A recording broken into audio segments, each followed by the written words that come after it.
Rakhine রাজ্যে যুদ্ধ চলছে, লাখ লাখ মানুষ মারা যাচ্ছে, আর জাতিসংঘ চাচ্ছে বাংলাদেশের কাছে একটি মানবিক করিডোর।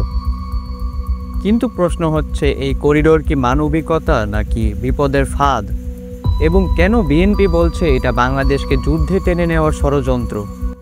রাখাইন রাজ্য মিয়ানমারের পশ্চিমাঞ্চল। এখানে মিয়ানমার সেনাবাহিনী এবং আরকান আর্মির মধ্যে তীব্র সংঘর্ষ চলছে। আরাকান আর্মি এখন পুরো সীমান্ত নিয়ন্ত্রণ রেখেছে, ফলে লাখ লাখ মানুষ খাদ্য ও চিকিৎসার অভাবে পড়ছে।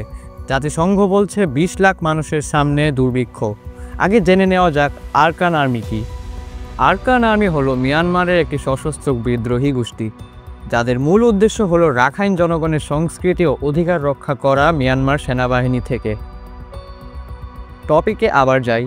এই পরিস্থিতিতে জাতিসংঘ বাংলাদেশকে প্রস্তাব দেয়, আমাদের মানবিক সহায়তা আপনার দেশের মধ্য দিয়ে পৌঁছে দিন। উত্তরে বাংলাদেশ সরকার বলেছে, আমরা রাজি আছি, কিন্তু কিছু শর্তে। শর্তগুলো কি?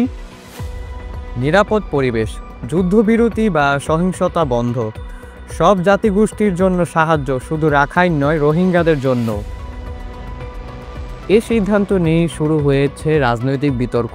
বিএনপি নেতা তারেক রহমান বলেছেন, এটা একটা নির্বাচিত সরকার না, তারা কিভাবে এত বড় সিদ্ধান্ত নেয়। তার ভাষায়, বাংলাদেশ প্রথম, বাকি সব পরে।